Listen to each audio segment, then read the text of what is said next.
Good morning. Good morning, everyone. My name is Jesus Holguin, and I'm the president of the California School Boards Association, and I am an elected school board member with the Moreno Valley Unified School District in Riverside County. I'm also a fiscal analyst with the San Bernardino County Superintendent of Schools Office. I'd like to thank members of the legislature and children's education advocacy groups who are here with me today as we continue this work that you're going to hear about in a couple of minutes. I'd like to thank, first of all, Mr. Vernon Billy, CEO and Executive Director of CSBA. Thank you for being here. The League of Women Voters of California, the California State PTA, ACSA, the Association of California School Administrators, CASBO, the California Association of School Business Officials, Children Now, Education Trust West, and many other organizations that have stood with us this year as we try to fix the reserves cap. Thank you all. I really appreciate your attendance and your support as we are here today to announce Senate Bill 799, and you will hear some of the details in a couple of minutes. In simple terms, our local schools must not be discouraged from saving for a rainy day to protect our kids from future economic downturns. School district leaders must be allowed to manage reserves using their discretion based on the needs of their students in close connection and collaboration with local leaders, local communities. The current cap on school reserves has a direct negative impact on our local schools and put our schools and kids at risk. School districts use the reserve funds to pay for many things, for important purchases that directly benefit students, such as textbooks, transportation, classroom technology, and to help pay for fixing and modernizing classrooms, which is so critically needed throughout the state of California. The current law could leave school districts with only a few days of operating expenses, threatens local programs, and financially hamstrings district leaders. This is not acceptable. We applaud Senator Hill and the well over a dozen co-authors of Senate Bill 799 for stepping forward and recognizing the needs to find a solution that meets the needs of all California school districts. We will be pushing this legislation in the final weeks of this current session. We cannot and we must not wait for another session to fix this flawed law. School district credit ratings are already at risk as a direct result of this law, which means more money for banks, less money for the classrooms. Again, this is not acceptable. CSBA and our partners are launching a full-scale grassroots campaign with parents, school board members, administrators, and educators calling on the legislature to fix this law before of this session. We have also launched new radio and online ads statewide, which will be airing today. So you will hear those today. Keep an eye on those. So at this time, I'd like to introduce Senator Hill, who will be discussing the details of 799. And again, I want to thank you all for being here and thank you for the support. Senator Hill, please. Thank you. Thank you very much. I just appreciate the opportunity to be here today with all of you, and I'd like to thank my colleagues in the Senate and Assembly for joining us in this effort. Senators Glazer, Allen, Block, and Roth are here with us today, and Assembly members, Minority Leader Kristen Olson, Hadley, Cooper, and Assembly Member Baker are with us, and just shows the bipartisanship of this issue. We're here today to announce that bipartisan solution to last year's hastily approved school budget reserve cap, which creates a stranglehold on districts and their ability to make the best decisions for their students. California voters understand the importance of saving for economic downturns. They approved the state's rainy day fund to prevent devastating cuts in the future. There are roughly 1,000 school districts across the state, and each one of them has unique needs. They also need to save for fiscal uncertainties. Current law is negatively impacting school district credit ratings, and it could force them to shrink their reserves from 4 months to 2 weeks. Having been here through the last recession, I can tell you, that a healthy reserve is preferable to pink slips for teachers. I'm pleased to announce that a bipartisan coalition of legislators will be introducing a compromise reform bill on Thursday that will increase transparency and allow districts to maintain a reasonable reserve. We currently have 12 co-authors, and the list is growing. The bill will contain the following reforms. 1, increases the reserve cap from current law's 6% to a more reasonable 17%. Keep in mind the average used to be 30%. It clarifies that the cap covers unassigned balances but does not affect monies set aside by districts for things such as emergencies or future large purchases such as technology, instructional materials, or school buses. It adds a transparency component as well by requiring each district superintendent to present an annual report to the school board on their reserve and fund balances. The board shall then adopt a policy on fund balances. This is all done at a public meeting with an opportunity for community input.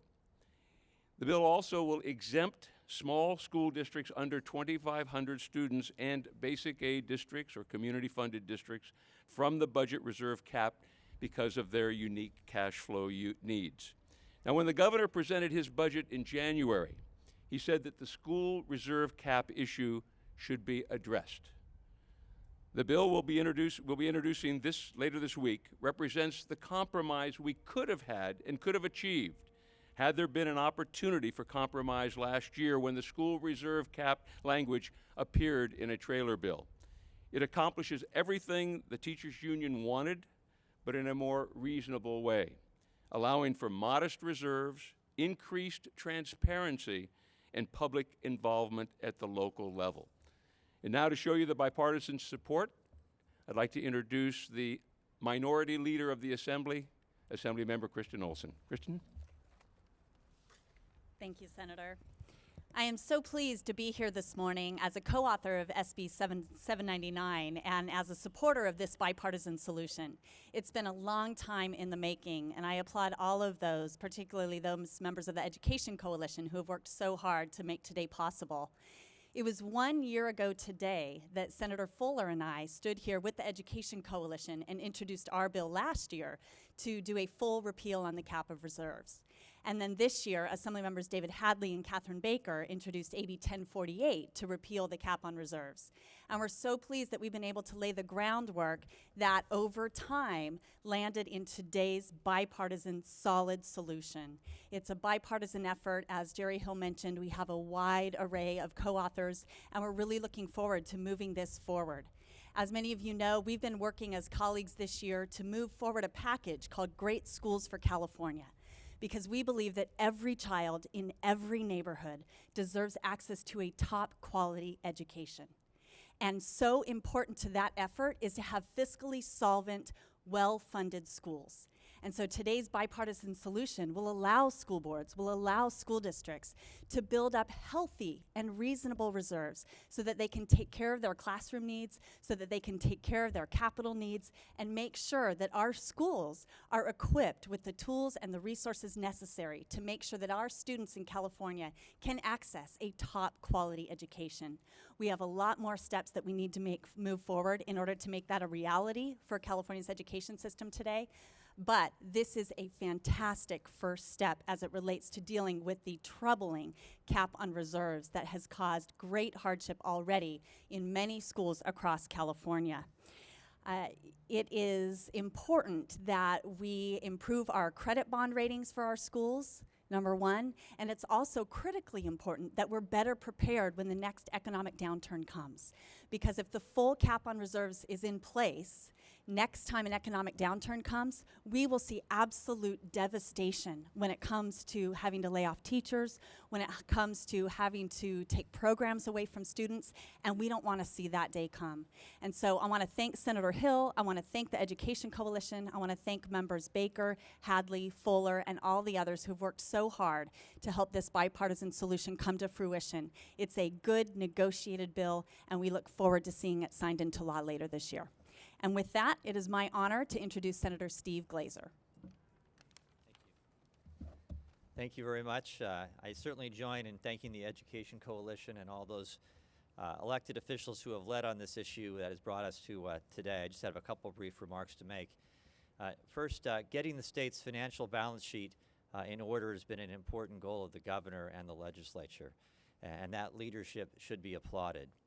But what we don't want to do is to exercise fiscal responsibility at the state level only to erode that same fiscal prudence at the local level. This legislation rebalances our system of state and local budget responsibility. It restores important local control by elected school board members. It provides transparency and financial accountability closer to the stakeholders and the public. And I urge my colleagues in the legislature to join all those here today in swiftly passing this important piece of legislation in the next few weeks. Thank you.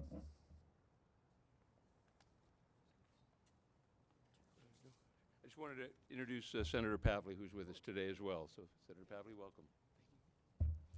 Good morning. I'm Trudy Schaefer, representing the League of Women Voters of California, which strongly supports SB 799. The League campaigned for the Rainy Day Reserve last year, and so it seems foolish to us that we could support the state's own efforts to save for a rainy day, but it's nonsensical that the state would then make it more difficult for school districts to also be fiscally responsible. We support both adequate and flexible reserves for schools, and so we support keeping these reserves where local decisions can be made to best suit local needs. Allowing districts to keep adequate reserves also protects classroom programs and services and local education jobs. Reducing local school reserves to dangerously low levels hurts students and hurts our local communities. So the League of Women Voters calls on legislators to pass SB 799 before the end of the session. Thank you.